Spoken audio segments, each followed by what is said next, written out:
대체할 수 없는 정통 경제방송 데일리 힌트 시간입니다. 반갑습니다. 오늘은 11월 22일 금요일 방송입니다. 또 이제 겨울철 다가오면서 날씨가 이제 바람도 쌀쌀해졌고요. 어제 밤부터 매서운 바람이 좀 불기 시작하더라고요. 이제 역시 11월 말 이제 12월 넘어가는 구간이기 때문에 이제 겨울이 오는 것 같습니다. 닥터 K님 대체할 수 없는 형 주시는데요. 네. 감사합니다. 자주 들어오시는 분이니까 늘 좋게 봐주시는 것 같아요.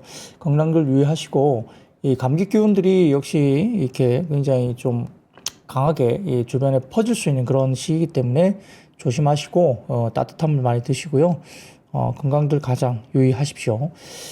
최근 시장을 보면은 일단은 정강후약 이런 모습들이 좀 많이 나옵니다. 장중에 꽤 올라가다가 종가 무릎에 약간 매물을 또 쏟아내면서 약간 경계감도 좀 있는 그런 모습도 보이고 있고, 특히 코스닥 같은 경우는 어제도 저희가 다루었지만 알테오젠 중심으로 상당히 좀 제약바이오 섹터가 만만치 않은 모습을 보이고 있죠. 알테오젠은 오늘은 좀 버티는 듯 하다가 여러 가지 특허 관련된 소송 이슈가 일부 나오긴 했지만 종가 무릎에 역시 또 힘을 못 쓰고 더욱 빠지는 모습까지 보였기 때문에 상당히 지금은 기대감이 높았던 종목 중에 하나였기 때문에 아마 개인들도 그 종목 관련해서는 알테오젠이나 이런 종목 관련해서 상당히 좀 힘들게 거래를 하고 있지 않을까 그런 생각도 해볼 수 있겠습니다. 뿔란천사님 말씀대로 요즘 분위기가 굉장히 춥습니다.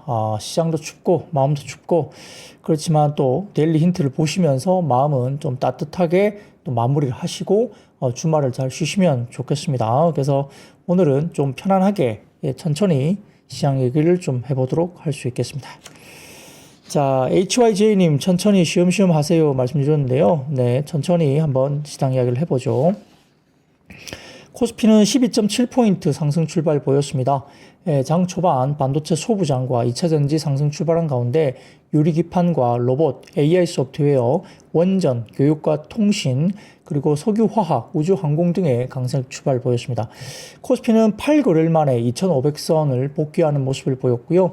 외국인 현선물 순매수 전환에 대형주 주도의 상승폭이 확대되는 모습을 보였습니다. 미국 주식시장은 굳건한 경기가 나타나고 있고요. AI 이익 견조하면서 하드웨어 쪽에서 AI 소프트웨어 관련된 종목으로 매기가 좀 쏠리고 있습니다. 그래서 국내 같은 경우도 최근에 AI 소프트웨어 관련주로 예를 들어 한컴과 컴퓨터 이런 종목들, 이스 소프트 이런 종목들도 최근에 주목을 많이 받고 있는 종목인데 이런 종목들 중심으로 확인이 되면서 미국 시장도 AI 소프트웨어에서 관심들이 많이 높아지고 있는 모습입니다. 신규 실업수당 청구 건수도 4월 이후에 7개월 만에 최저 수준까지 나와서 21만 3천 건 정도가 나왔습니다. 경기가 탄탄하다는 이야기가 될 수 있고요. 경기 견조 확인이 되면서 시장금리 그리고 달러화가 다시 올라가는 모습이기 때문에 12월 달 금리 인하에 대한 가능성 이 부분들이 조금 주춤하는 모습도 보이기도 했죠. 지금 동결과 25p 인하가 약간 비등비등하게 이렇게 나타나고 있는 것 같아요. 비슷한 분위기인 것 같습니다. 자, 종목별 차별화가 나타난 미국 시장인데요. 역시나 알파벳이 4.7% 빠지면서 미국 법무부의 크롬 강제 매각 요청 소식에 하락세를 나타낸 게 특징이었습니다. 스노우플레이크 같은 경우도 32.7% 급등하면서 호실적과 컨센서스 상향에 일단은 굉장한 급등세를 보였고요.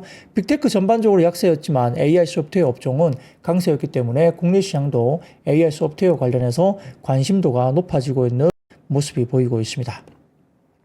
코스피는 오늘은 업종별 순환매보다는 오히려 외국인 자금 유입이 되면서 지수 상승을 견인했다 볼 수도 있는데 일정 부분 대형주 중심으로 그러니까 현물을 11월 8일부터 10거래일 연속 순매도한 외국인들이 오늘은 현선물 동반 순매수하면서 일단 지수 상승에 일부 기여를 했습니다. 오전 기준 외국인들은 선물을 약 4,500계약 가량 순매수하면서 기관도 1,200억 가량의 현물 순매수가 이루어졌고 거래대금 반등은 아직까지는 좀 미미했지만 그래도 불구하고 소폭의 현물 매수가 일단 같이 들어오면서 그래도 상당히 플러스권으로 받쳐주는 모습은 보이기도 했습니다. 정부가 한국지수 부진 때문에 개선 방안을 제시한 뉴스가 나오기도 했는데 2년 연속 감사의견 부적정 받은 상장사를 즉각 상폐를 추진한다는 그런 이슈도 좀 나오기도 했고요. 그 외에도 오늘 같은 경우에 통신업종, 어제도 말씀드렸지만 통신업종이 또 배당 관련된 이슈 등과 함께 밸류업 관련된 지수 특별 편입 관련된 이슈가 역시 기대감을 높이면서 외국인 기관 공이 동시 순매수가 또 들어왔죠. 그래서 LGU 플러스, KT 이런 종목들이 상당히 최근에 좋은 모습을 나타내고 있습니다. 대부분의 업종이 오전에 상승했던 가운데 기계와 보험, 화학, 통신, 반도체, 건설, 금융 업종 등의 상위권 포진이 되었고요. 테마별로는 피팅과 원전, 조선 테마가 일단 상승세를 보였고 산업부 장관이 중장기 원전 정책 발표를 연내 발표 예정이라는 이벤트가 일단 기사화되면서 원전 관련주도 뭐 상당히 좋은 모습을 보였습니다. 자, 그래서 뭐 통신 같은 경우는 KT, 그 다음에 LG U+가 52주 신고가가 나왔는데요. 뭐 근데 통신주가 신고가라고 해봐야 저점에서 한 10%, 15% 정도 오른 거기 때문에 뭐 그렇게 아주 높은 아직은 그렇게 엄청난 수익률을 갖다 준 건 아닙니다. 여전히 룸이 좀 더 상방으로 저는 남아있다 생각을 하고 있고요. 밸류업 계획도 발표했고 LG U+가 특히 오늘은 주주환원 관련된 밸류업 관련된 계획을 구체적으로 발표를 했습니다. 주주 환원율 60%를 목표로 한다고 LG U+가 발표를 했고요. 밸류업 지수 편입 기대감도 여전히 긍정적으로 지금 반응을 하고 있습니다. 거래대금은 반등이 여전히 미미합니다. 그렇기 때문에 종가 무렵에 장 후반에 더 좀 힘이 붙여지는 그런 약간 아쉬운 뭐 그런 섹터나 종목들도 꽤 있었던 모양이고요. 뚜렷한 주도업종 역시 부재했습니다. 다음 주에 대왕고래 등의 유효한 테마도 역시 주목을 받고는 있습니다. 코스닥은 투자심리 개선에 4거래일 만에 반등세를 주었는데요. 알테오젠 등과 같은 제약바이오가 지수 상단을 상당히 제한하는 하락이 나타났고요. 알테오젠은 제약바이오 업종 노이즈로 역시 뭐 반도체, 2차전지, 원자력 등의 이외 섹터 업종으로 테마가 수급이 좀 이동되는 모습을 보여줬습니다.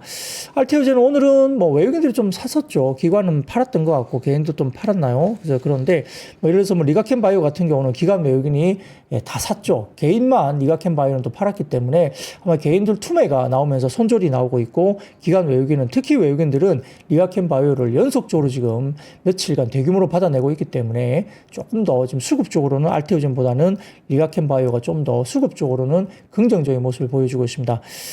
자, 반도체 업종은 엔비디아 실적 소화하면서 투심이 개선됐고 반도체 소부장이 오늘 괜찮았고요. 저가 매수와 그리고 탄산 리튬 반등 관련된 모멘텀으로 2차전지 밸류체인도 일단 플러스권으로 마무리됐습니다. 오픈 AI가 삼성전자 제품의 AI 기능 탑재 방안을 삼성전자와 오픈 AI가 논의를 한다 이런 구체적인 뉴스가 또 나오면서 AI 소프트웨어 관련주가 오늘 긍정적이었고요. 정부가 차주의 첫 시추지 확정을 예정한다 이렇게 이야기 나오면서 대왕고래 관련 이슈도 강세를 보였습니다. 10일 거래일 만에 외국인 수급이 유입됐고 기관도 4거래일째 순매수 나타나면서 이 동반 순매수가 일단 나타났습니다. 외국인들은 코스피 200 선물시장에서도 약 3천억에서 4천억 구 사이 정도의 순매수를 여전히 이어갔고요. 업종별로는 기계와 보험, 운수장비가 강세였던 반면 철강, 금속, 운수창고, 전기가스업이 약세였습니다. 산업통상자원부가 2050 중장기 원전 로드맵 수립 태스크포스 최종 회의를 열고 로드맵 초안을 마련했다고 밝히면서 관련된 원전주의 기대감이 유입됐고요. 최근에 BHI 이런 종목들이 상당히 좋은 모습을 나타내고 있죠. 한전기술 등도 오늘 강세였고요. 두산 에너비티 같은 경우는 추가로 두산 사업 개편이 넉 달 만에 승인되면서 또 강세를 나타낸 모멘텀까지 있었습니다. 같은 이유로 두산 밥캣도 일단 상승세를 보였고요. SKC 같은 경우가 미국 상무부의 1억 달러 상당의 반도체 보조금 수령 소식 때문에 탄력을 받고 강세를 보였고, 자, 이런 뉴스로 역시 유리기판 관련주가 일단 강세로 마무리됐습니다. 근데 윗꼬리를 많이 달았어요. 유리기판 관련주는. 탄산 리튬의 반등 지속, 그리고 유럽의 2차 전지 업체인 노스볼트 파산 신청 때문에 2차 전지 밸류체인 속하는 포스코 퓨처엠과 삼성 SDI, 에코프로머티 등 강세가 나타나는데요. 챕터 11이기 때문에 완전히 뭐 회사가 없어지는 건 아니고 뭐 구조조정 정도로 노스볼트는 파산을 이해를 하시면 될 것 같습니다. 전일 하락했던 하나에이로스페이스와 하나오션 등 방산 조선업종 매수가 또 유입되면서 장중 반등세가 나타나기도 했고, 알테오젠이 특허 소송 가능성과 RCPS 발행설, 그러니까 아직은 확정된 게 없다고 공시로 했습니다만 RCPS 발행설이 아직은 좀 있습니다. 그렇기 때문에 악재에 약간 또 휘달리면서 어제와 더불어서 오늘도 역시 상당히 많이 빠지는 주가 하락폭이 키우는 그런 모습을 나타내기도 했습니다. 기타 바이오 업종 투자심도 역시 뭐 부정적으로 작용할 수밖에 없겠죠. 대장주였던 알테오젠이 빠지다 보니까 뭐 보르노이, 뭐 펩트론, 뭐 리가켄 바이오 다 영향을 받고 있는데, 아무튼 뭐 그런 것들이 언제 돌아설지는 좀 지켜봐야 될 것 같고요. 한올 바이오 파마 등도 역시 주가가 빠지기도 했습니다. 코스닥 업종별로는 금속과 금융이 강세였던 반면 기타 서비스와 제약주가 약세였고요. 바이오 업종 하락하면서 역시 약세를 주도한 하루였습니다. 자, 닥터 K님, 리가켄 바이오 2주 샀습니다. 예, 뭐, 보초병 세울 수도 있는 거죠. 뭐, 어떻게 돌아설 수도 있고요. 리가켄 바이오는 지금 신탁으로 또 그 자사주를 매입하고 있죠. 오늘 아마 신탁으로 자사주를 85,000주 정도 리가켄 바이오가 아마 오늘 매입을 사전 공시를 아마 했던 걸로 저희 기억을 합니다. 그래서 리가켄 바이오는 일단 신탁으로 자사주 매입을 오늘 들어온 걸로 알고 있습니다. 그래서 저점에서 이제 어느 정도 빠졌다라고 생각하는지 모르겠습니다. 리가켄바이오 쪽에서는. 그래서 아마 85,000 주면 또 적은 물량이 아닙니다. 그렇기 때문에 개인들이 거의 투매했고요. 기관 외국인 오늘 다 받아냈고, 특히 외국인들은 한 5일 가끔 넘게인가요? 한 4, 5일 정도 계속적으로 대규모 매수세가 외국인들은 들어온 것 같아요. 급락 상태에서 외국인 받아내고 있기 때문에 향후에 이런 수급적인 영향이 어떻게 주가로 나타날지 좀 지켜볼 필요도 있겠죠. 자, 그러면 시장 이야기는 이 정도로 마무리하고요. 네. 뭐 오늘 추운데 그래도 많이 들어오셨어요. 민돌아빠님도 들어오셨고요. 주련양님, 박호이님, 물란천사님, 바란밀님, 눈이부시게님, 맥가이버님 나오셨고요. HYJ님, 나와 함께님 들어오셨고요. 서창민님, 그 다음에 윈스토니즘이신가요? 네. 부장님 화이팅이다 말씀 주셨고요. 듀퐁님도 들어오셨고, 수시아님, 폴마이너님, 모제이티님, 양말님, 타시기님, 설백님도 반갑습니다. Y보이님도 대왕고래 크크 이제 뭐 이렇게 주셨고요. 우기투 해피 이렇게 있나요? 네. HPPY라 쓰셨는데, 그분도 들어오셨고요. 호텔 크라상님, 김효주님, 이렇게 쭉쭉, 안지연님, 반갑습니다. 리시아님도 들어오셨네요. 자본주의 1님, 박 부장님 팬입니다. 들어오셨고요.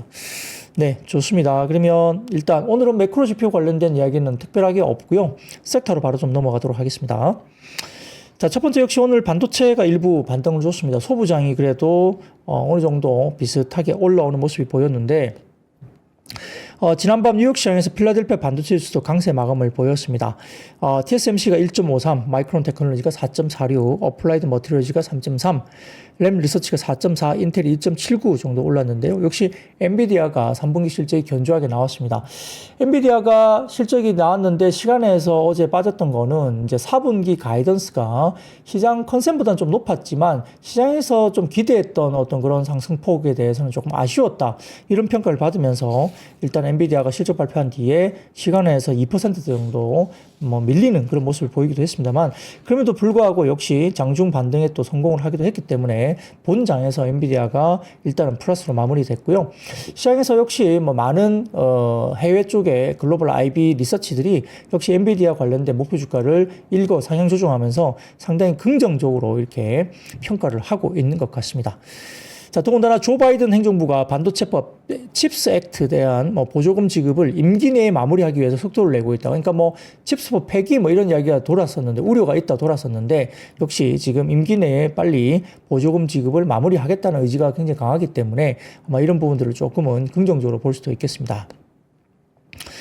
자, 그래서 여러 가지 부분에서 이제 반도체가 쉽지는 않죠. 뭐 하이닉스도 많이 빠졌다가 좀 반등이 나왔고, 삼성전자는 어제 좀 올랐지만 오늘은 소폭, 소규모 이제 약간 눌림으로 하락세로 끝나긴 했지만, 전자 같은 경우는 지금 뭐 매일 본주는 한 100만 주, 그리고 우선주는 16만 주 정도로 계속적으로 지금 한 3일째인가요? 지금 자사주 매입을 계속적으로 들어오고 있는 모습이죠. 꾸준하게 아마 들어올 것으로 봅니다. 자, 그리고 뭐 트럼프 집권 2기 행정부도 반도체 기업에 대한 지급하기로 했던 보조금을 최대할 가능성에 대해서 크게 걱정하지 않는다고 지금 오늘 미국 상무부 장관이 또 인터뷰를 통해서 코멘트를 하기도 했습니다. 뭐 칩스법이 일단 폐기 안 되는 것이 더 중요할 것 같고요. 일단은 뭐 세부 사항을 조율 중에 있는 삼성전자, SK 하이닉스에 대한 보조금 지급도 곧 확정될 것이라는 전망이 나오고 있기 때문에 이것도 긍정적으로 지켜볼 수도 있겠습니다. 그래서 오늘 일부 반도체 그리고 소부장들 올라오기도 했고요. 전선 전력 설비 등도 조금 올라왔고, 액침 냉각 관련주들도 긍정적으로 움직이기도 했다, 이렇게 보입니다. 자, 그래서 뭐 그다음 표 하나 보여드리겠습니다.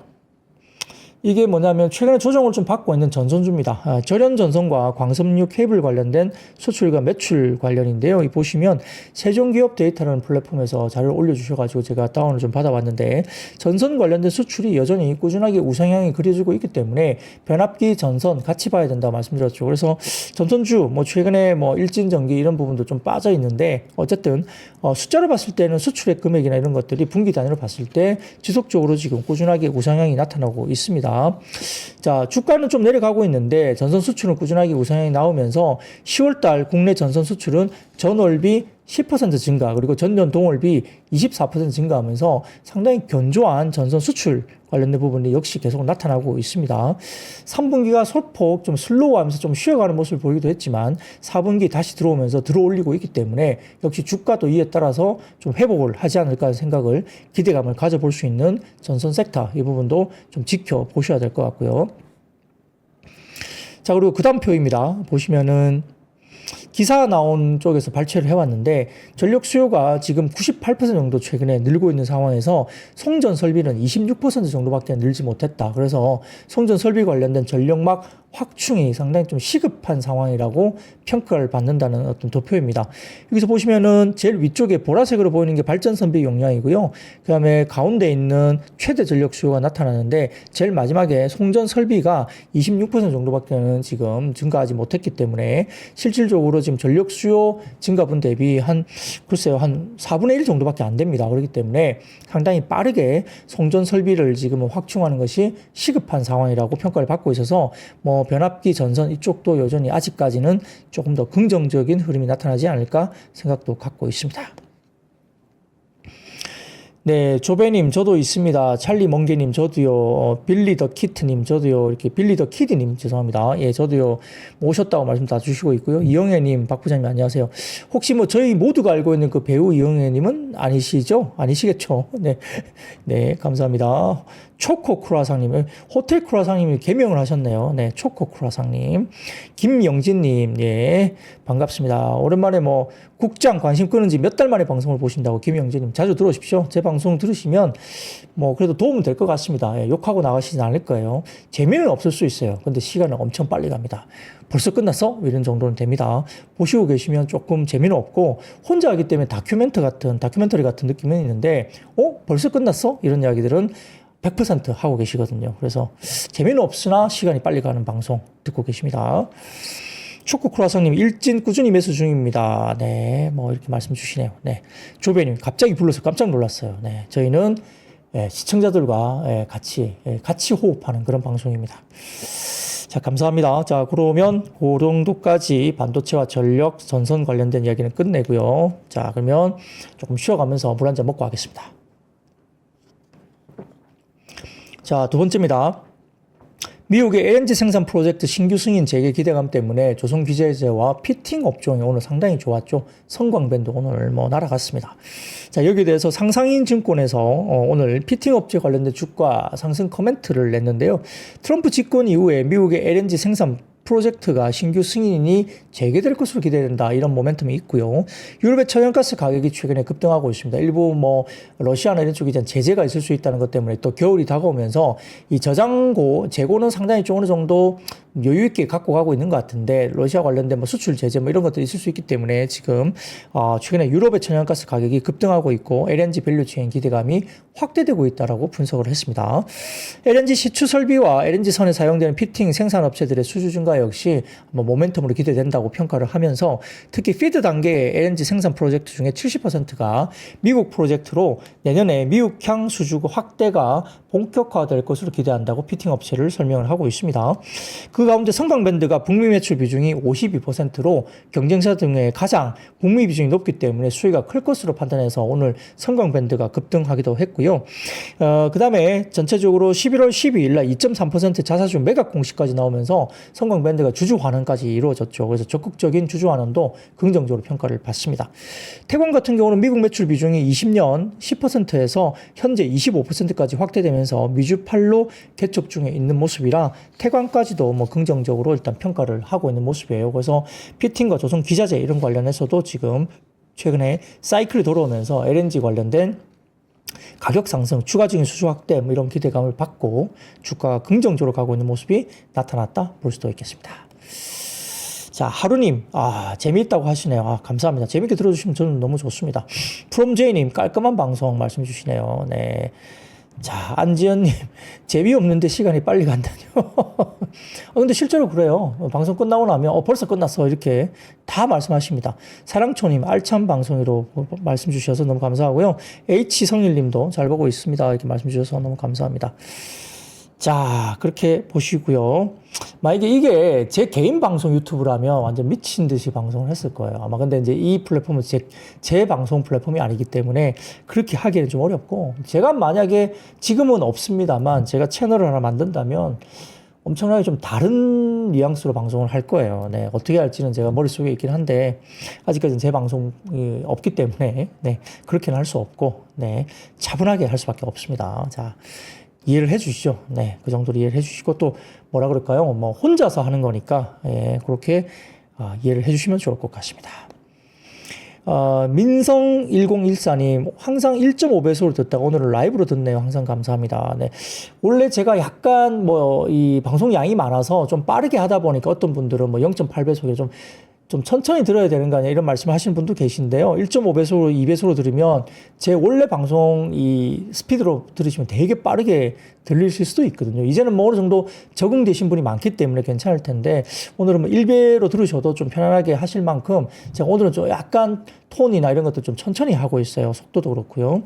네, 지금 주말이기도 하고 이제 또 금요일이니까 좀 천천히 좀 하고 있습니다. 김효주님은 방송에 스며든다 하시네요. 스며들면 안 돼요. 스며들면 졸립니다. 네. 원래 혼자 하는 방송이 졸려요. 이렇게 그럴 수밖에 없어요. 거의 다큐 같거든요. 그렇기 때문에 여튼 뭐 스며드는 것보다는 뭐 그것도 좋은데, 좋다고 하시는 말씀이라는 건 충분히 공감하고요. 근데 하여튼 뭐 정신 바짝 차리고 들어주시면 더 좋습니다. 자, 그러면 다음 세 번째입니다. SK 앱솔릭스가 미국의 유리기판 분야의 R&D 보조금 획득 소식 때문에 관련주가 올라왔습니다. 자, 미국 상무부 DOC가 국가 첨단 패키징 제조 프로그램 NAPMP 관련해서 차세대 반도체 기판 기술 가시성이 높은 주체에 연구개발 보조금을 지급하기로 결정했고요. 보조금 지급 대상이 미국 조지아주의 SK 앱솔릭스, 캘리포니아주의 어플라이드 머티리얼즈, 그 다음에 애리조나주의 애리조나 스테이트 유니버시티가 해당됐다고 밝혔습니다. 그래서 연구개발 지원금이 1,400억 정도, 그리고 반도체 소부장 기업 중에 최초로 미국의 칩스 액트에 근거한 생산 보조금 1,000억을 대상자로 선정이 됐다고 밝혔기 때문에 차세대 유리기판에 대한 기술력을 인정받은 것이 아니냐 평가받으면서 SKC가 오늘 상당히 좋았고요. 필옵틱스, 그 다음에 YC캠, 그리고 JNTC, HP 테크놀로지, 이런 유리기판 관련 섹터가 오늘 주가가 올라오기도 했습니다. 자, 유리기판은 한 25년 말 26년 정도 이후에 이제 우리가 물건이 나올 거고 테스트가 되는데요. 일반적으로 이제 유리기판 나오기 전에 장비 세팅을 놓고 보면 물론 약간의 뭐 차이도 있을 수 있겠지만은 한 6개월 정도 전에 장비 세팅이 들어간다고 하더라고요. 그러다 보니까 예를 들어 내년 하반기에 만약에 유리기판이 나온다고 한다면 내년 상반기 정도에 6개월 전에 세팅이 일단 들어가야 되는 걸로 저는 평가를 하고 있고요. 26년이라고 하면은 내년 하반기 정도에 세팅이 들어가겠죠. 그런 것들 시기를 좀 기본적으로 머릿속에 두고 계시면서 내년에 유리기판 관련주, 예를 들어서 뭐 YC캠이나 뭐 필옵틱스나 이런 종목들 장비나 이런 세팅이 언제 들어갈까에 대한 부분들을 한번 기본적으로 좀 갖고 계시는 게 좋아요. 그래서 기준을 가지고 그때 좀 확인하시면서 또 본격적인 투자를 그때도 한번 해보실 수 있겠다, 이렇게 볼 수도 있겠습니다. 자, 그러면 네 번째로 한번 넘어가 보도록 하겠습니다. 자, 스노우플레이크가 아까 32.7% 전날 미국 시장에서 급등했다고 말씀드렸는데 호실적, 긍정적 가이던스 나왔고, 엔비디아 호실적 등이 있었기 때문에 AI 챗봇이나 AI 소프트웨어 관련 종목들이 오늘 주가가 좋았다 볼 수 있습니다. 자, 클라우드 기반 데이터 분석 소프트웨어 기업인 스노우플레이크가 3분기 매출액이 9억 4,200만 달러, 주당 EPS가 0.2달러를 기록했습니다.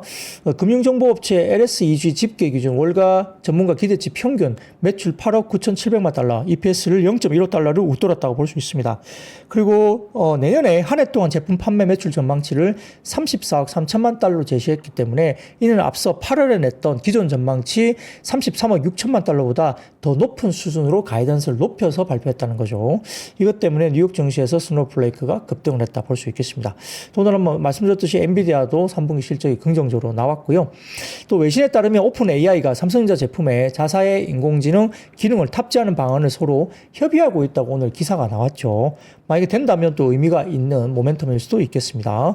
그래서 오픈 AI가 최근 애플과 맺은 것과 유사한 형태의 계약을 삼성전자와 논의 중이라고 했기 때문에 양사 같이 니즈가 있는 걸로 걸로 보입니다. 제가 보기에는. 삼성전자 같은 경우도 AI 기능이 있는 하드웨어를 낼 수밖에 없기 때문에 오픈 AI 기능이 탑재된다면 의미가 있겠죠. 그래서 이런 것들이 전개가 되면서 SP소프트라든지 솔트록스, 마음 AI, 코난 테크놀로지, 이스소프트, 한글 컴퓨터 등의 AI 관련된 소프트웨어 관련주가 일단 주가들이 올라왔다 볼 수도 있겠습니다. 자, 박호희님, 유튜버 박 부장님으로 가시죠. 제가 채널 만들어서 방송하면 들으실 건가요? 네, 저는 한 번도 이렇게 만들어 본 적이 없어가지고, 제가 만약에 방송 채널을 만들면 제 방송을 누가 들을까? 항상 그 생각이 들어요. 누가 과연 들으러 올까? 이런 생각을 해봅니다. 자, 그래서 아직은 좀 이렇게 만들지는 못하고 있고요. 뭐 또 제도권에 있기 때문에 아직까지는 좀 조심스럽습니다. 그래서, 뭐 여러분들이 많이 들어주신다면 나중에 어느 순간 한번 트라이를 해볼 수는 있겠죠. 예, 그럴 수는 있는데, 여튼, 네. 트라이는 해볼 수 있는데 아직까지는 못 만들고 있습니다. 예. 들어주실 건가요? 네, 제 방송을. 개인 방송을 해도. 개인 방송 근데 지금과 분위기가 완전 다를 거예요. 별의별 걸 다 할 겁니다, 제가. 하면 그렇게 해야죠. 그렇지 않으면 뭐 어떻게 재미도 없는 걸 누가 듣겠어요. 네, 근데 지금하고는 좀 다른 방송일 텐데 아무튼 뭐 혹시 나중에 하게 되면 많이 들어주십시오. 네. 좋습니다. 이름 적어내세요. 누가 들으실지 궁금은 합니다. 자, 그러면 다섯 번째 섹터입니다. 중장기 원전 정책 로드맵 연내 발표 기대감 때문에 관련주가 상승했는데요. 산업통상자원부가 한국원자력산업협회에서 2050 중장기 원전 로드맵 수립 TF 최종 회의를 개최했다고 밝혔습니다. 자, 관련해서 최종 관련된 초안을 확정을 지었고요. TF가 2050년 국내 원전 산업의 목표 매출 그리고 고용 규모를 장기 비전으로 일단 확정을 하고 이를 달성하기 위한 발전 전략을 제시했다고 나왔습니다. 뭐 이러면 연내 로드맵 발표가 공식적으로 될 것으로 지금 이야기되고 있기 때문에 그것도 좀 긍정적인 시나리오가 될 수 있고요. BHI가 최근에 굉장히 좋은데 공시를 통해서 신한울 3, 4호기 원자력 발전소 내 원자로 건물 철판 공급 관련 사전 작업 착수 지시서 이게 ATP라고 하는데 이것을 수령했다고 밝혔습니다.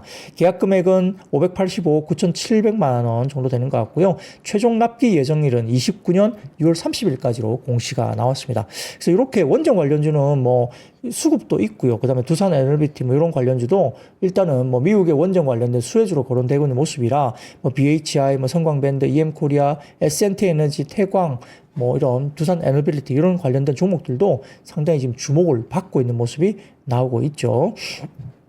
자, 그런 것들 관련해서 오늘 원전 관련주도 일단은 지금 계속적으로 주목을 계속 받고 있는 섹터가 아닌가. 조선, 뭐 기자재, 원전 계속적으로 주목을 받고 있습니다.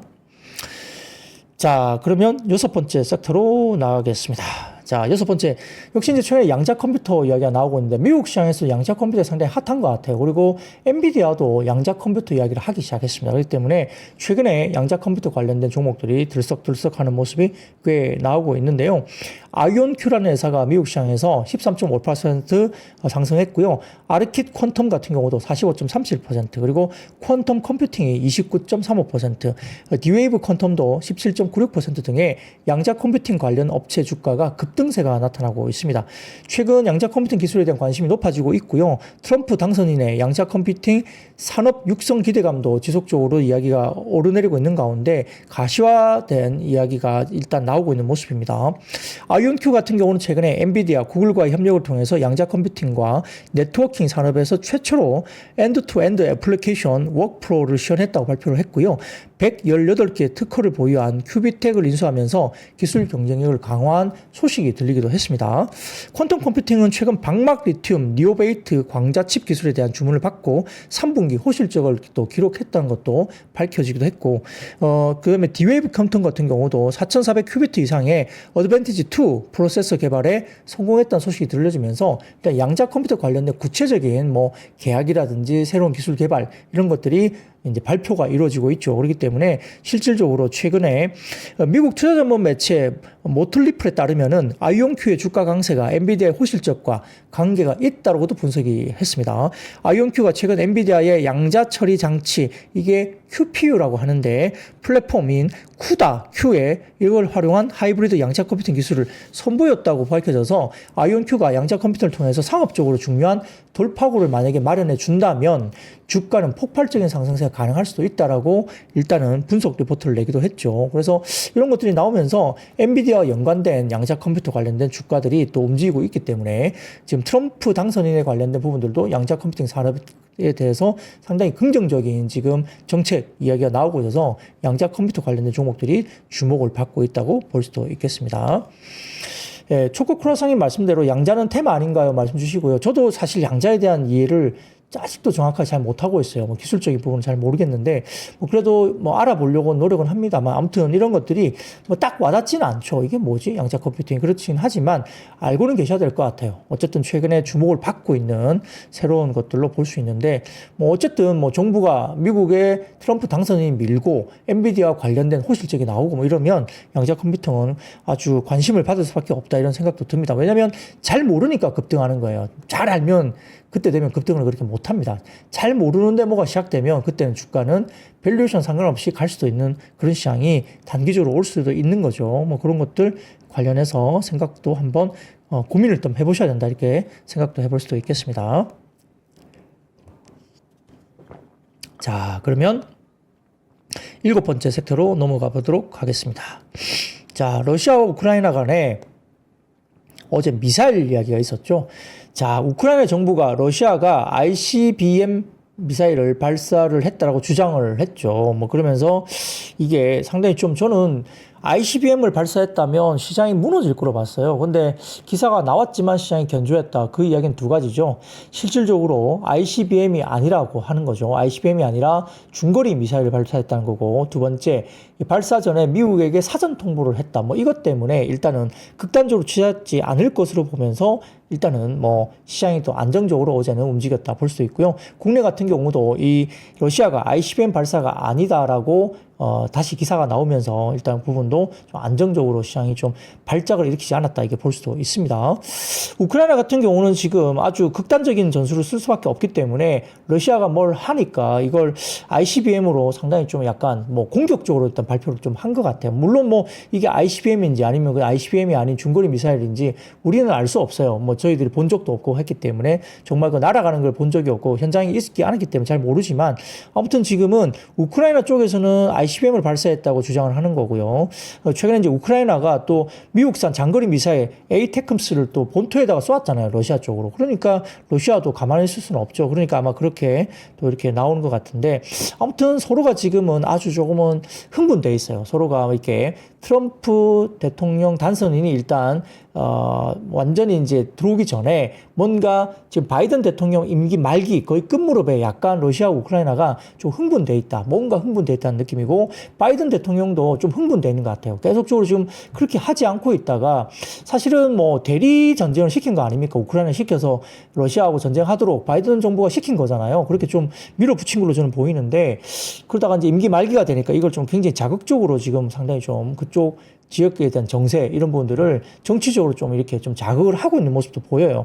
여태껏 뭐 본토 공격, 뭐 미사일 공격 이런 것들을 아직까지는 하지 않다가 갑자기 한두 달 앞두고 다 뭐 이걸 해라 이렇게 해버리니까 끝무렵에 왜 그렇게 하는지는 좀 아쉬운 부분이 분명히 있습니다. 이 전쟁을 부추길 만한 그런 상황은 아닌 것 같은데 근데 이제 종전 협상 쪽으로 간다 하더라도 유리한 고지를 선점하기 위해서 그렇기 때문에 좀 더 자극적인 어떤 행동들이 나올 수 있다 이런 분석도 있기 때문에 아무튼 당분간 한두 달 사이에 더 큰 일이 벌어지지만 않았으면 하는 생각이고요. 아무튼 이런 부분에 대해서 이야기가 사전 통보가 일단 뭐 미국 쪽으로 사전 통보가 됐다는 점 그리고 ICBM이 아니라 뭐 중거리 미사일이다 이런 이야기가 나오는데요. 근데 이제 보면 우크라이나와 러시아가 이렇게 붙어 있잖아요 국경이. 근데 ICBM까지 쏠 이유가 있나요? 대기권 밖으로 나갔다 날아가는 거를 굳이 쏠 필요가 있을까라는 생각도 그냥 개인적으로 해봅니다. 개인적으로. 왜냐하면 국경이 붙어 있기 때문에 그냥 미사일을 만약에 쏘게 되면 그냥 쏘면 되는데 글쎄요, 뭐 대기권 밖으로 나갔다 떨어지는 ICBM을 굳이 러시아가 우크라이나 쪽으로 쏘는데 그렇게까지 쏘았을까라는 개인적인 그냥 아주 개인적인 생각이 제가 틀렸을 수도 있어요. 그런 생각이 드는데 아무튼 시장에서 ICBM이라고 발사 주장을 했지만 ICBM이 아니라 중거리 미사일이다 이야기 나오고 이게 미국에 사전 통보를 했다 뭐 이런 것들이 나오면서 이게 확전이라든지 아니면 뭐 진짜 충동적으로 정말 뭐 어떤 심각한 미사일을 쏘았다 뭐 이런 식으로 해석은 안 됐기 때문에 시장이 좀 평온하게 그래도 괜찮았다 이렇게 평가를 받을 수 있습니다. 그래서 이런 것들이 이제 불거지면서 오늘 같은 경우는 한일 단조, 뭐 하나 에어로스페이스 등등, 현대 로템 등등과 같은 한화 시스템까지 방산 관련된 종목들이 그래도 반등이 나왔고요. 우크라이나 재건과 건설기계 관련주는 일단 빠지는 모습을 보이기도 했죠. 그리고 건설 중소형도 역시 이제 재건과 관련된 섹터에서 뭐 중소형 건설주가 또 들썩였기 때문에 오늘은 또 다시 재건주와 더불어서 같이 빠지는 모습도 보였기 때문에 뭐 그런 것들 중심으로 지금 시속 게임을 하고 있죠. 재건주, 건설기계, 중소형 건설주 이쪽 한 무리 그리고 방산, 뭐 테러, 뭐 그다음에 사료, 곡물, 뭐 이런 에너지, 천연가스 이런 쪽은 이제 한쪽에 이런 또 한쪽에 무리 이렇게 해서 서로 이제 이렇게 시속 게임을 하는 그런 모습도 보이기도 있습니다. 자, 그런 것들 가지고 역시 오늘도 뭐 뉴스에 뭐 일비하고 있기 때문에 언제 어떻게 뉴스가 나오느냐에 따라 방산, 그다음에 재건 이게 왔다 갔다 하고 있습니다. 그래서 상당히 어려워요, 투자하기가. 네, 그렇게 보시면 될 것 같습니다. 자, 그러면 8번째 섹터로 넘어가겠습니다. 오늘 화장품주 가운데 일부 낙폭이 너무 심했던 종목들, 예를 들어서 뭐 CNC 인터내셔널, 그 다음에 뭐 아이패밀리 SC 이런 종목들로 좀 주가들이 반등이 나왔고요. 좀 아쉽게 실리콘2 같은 경우는 좀 빠지는 모습을 보이기도 했습니다. 자, 교보증권은 최근에 보고서를 통해서 화장품주가 11월 최악의 달을 보냈다고 평가를 했고요. ODM 관련된 회사의 주가가 월간 기준 손꼽히는 낙폭으로 우하향 곡선을 그리고 있다 밝혔습니다. 뭐 한국 콜마, 코스맥스 이런 종목들도 상당히 많이 빠졌죠. 그리고 그 외에 이제 ODM사가 또 더 많이 빠지기도 했습니다. 이에 따라서 ODM사 4개사의 평균 12개월 선행 PER은 6월 달에 20배에서 지금은 10.8배로 거의 반토막 나는 밸류션까지 급락이 되어 있는 상태입니다. 화장품 업종이 최악이었던 2022년도에도 12.5배 정도의 밸류에이션을 받았기 때문에 지금은 그렇게 최악도 아닌데 그때보다 더 화장품 섹터의 밸류에이션이 완전히 망가져 있다 이렇게 생각을 할 수밖에 없겠죠. 가파른 밸류에이션 조정이 이루어지려면 이전과 다른 악재 요인이 존재해야 되겠지만 지금은 그런 상황도 아닌데 왜 그때보다 최악의 화장품 관련된 회사들이 최악이었던 뭐 그런 중국과 관련된 부분에서 최악이었던 이런 시점보다도 훨씬 더 낮은 밸류까지 주가 빠지는 게 좀 이해할 수 없다 이런 리포트를 낸 것 같아요.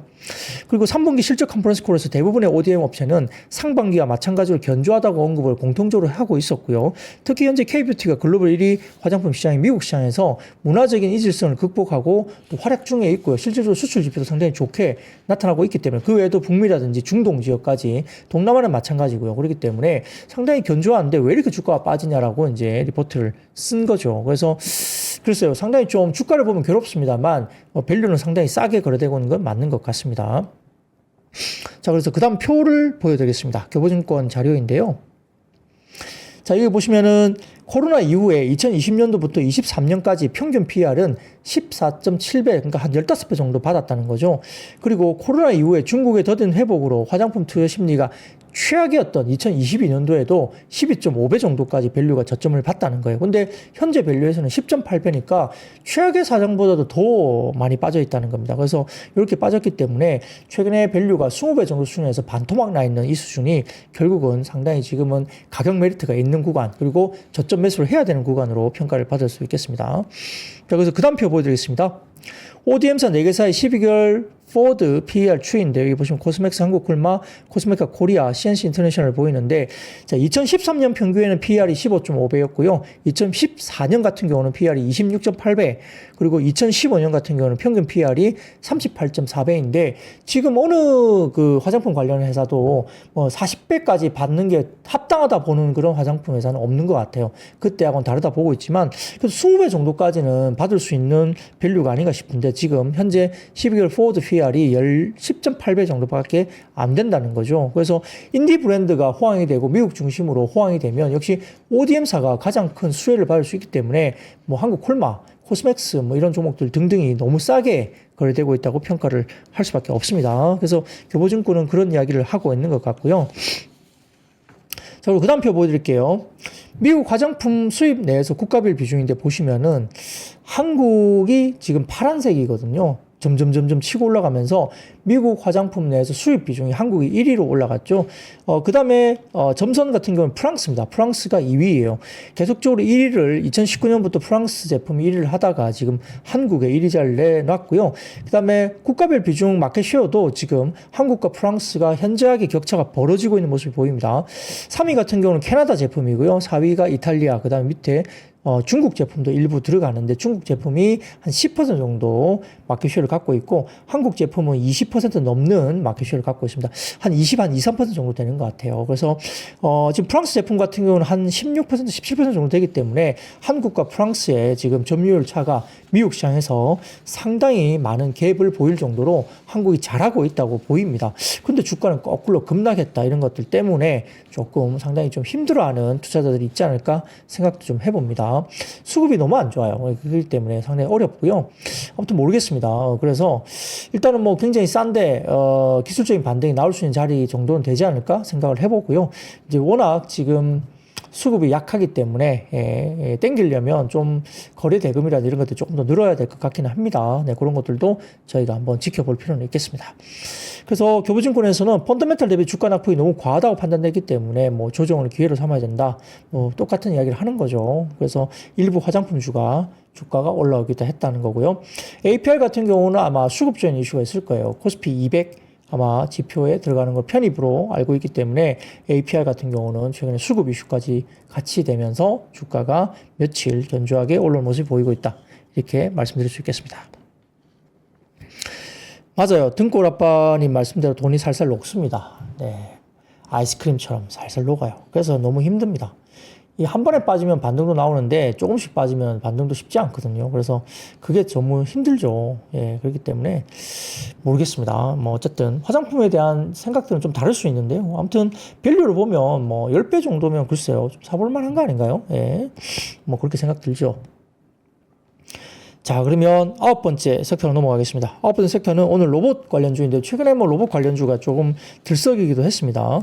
두산 밥켓을 두산 에너빌리티에서 분리해서 두산 로보틱스에 편입하는 두산그룹 사업 재편 방안이 금융당국 승인을 받았다는 뉴스가 나오면서 이게 긍정적으로 또 반응하기도 했고요. 트럼프 당선인도 지금 정부 효율성위원회 수장으로 일론 머스크 테슬라 CEO가 발탁됐기 때문에 머스크의 규제 완화, 트럼프 당선인의 산업진흥 지원 전망 속에 휴머노이드 로봇 산업 관련된 기대감이 지속될 수밖에 없죠. 일론 머스크에 따르면 2026년도부터는 다른 회사들을 위해서 대량 생산을 할 것이라고 이야기를 했고요. 2040년도에는 휴머노이드가 100억 개에 달할 것으로 밝혔습니다. 그러면 뭐 예를 들어 뭐 우리 집에도 저희 집에도 휴머노이드 로봇이 한 대가 있을 수도 있겠다. 뭐 그런 생각도 해볼 수 있죠. 그래서 가사 도우미 정도까지 이렇게 될 수도 있다는 것도 생각해 보면 참 재밌는 세상이 되고 있습니다. 마치 블레이드 러너 같은 영화에 나오는 그런 어떤 뭐 휴머노이드라든지 그다음에 홀로그램 AI 비서 뭐 이런 것들까지도 지금 생각이 드네요. 그래서 약간 뭐 블레이드 러너가 보여주는 약간 염세적인 미래 산업, 미래의 어떤 그림, 뭐 이렇게 인간의 세상, 뭐 이런 것들이 이제 보이는데 상당히 좀 뭐 암울하죠. 그런 영화를 보면. 예. 그래서 AI나 로봇이 이제 지배하는 세상 이런 것들에 대해서 뭐 터미네이터는 이제 좀 극단적인 거고 아무튼 블레이드 러너 정도를 보면 조금 그런 생각도 들어요. 예. 세상이 그렇게 변할 것인가? AI나 로봇이 성장을 하고 상당히 그 산업이 상당히 어느 정도 발달이 됐을 때 과연 블레이드 러너와 같은 그런 뭐 영화에서 비춰지는 세상과 어떻게 다를까? 예, 그 생각을 한번 상상을 좀 해보기도 합니다. 좀 무섭기도 하고요. 뭐 그런 생각이 좀 들기도 합니다. 자, 그러면 그 다음에 뉴럴링크 관련된 이슈도 있죠. 캐나다 규제 당국으로부터 자사 기기에 대한 임상시험 승인을 받았다고 이야기됩니다. 뉴럴링크는 지금까지 미국 이외 지역에서 임상시험을 한 적이 없다고 밝혀지고 있기 때문에 머릿속에 뭘 심는 거잖아요. 그래서 뉴럴링크 관련된 이슈도 있어서 트랜센던스인가요? 아마 그 관련된 저니 뎁이 나왔던 영화죠. 트랜센던스인가? 그 영화도 뭐 그런 비슷한 거 아닙니까? 그래서 그런 것들도 세상에서 지금은 점점 다가오고 있다. 그런 기술이 우리의 실생활에 다가오고 있다. 이렇게 볼 수도 있겠습니다. 자, 그리고 간단한 두 가지 이야기만 더 보여드리도록 하겠습니다.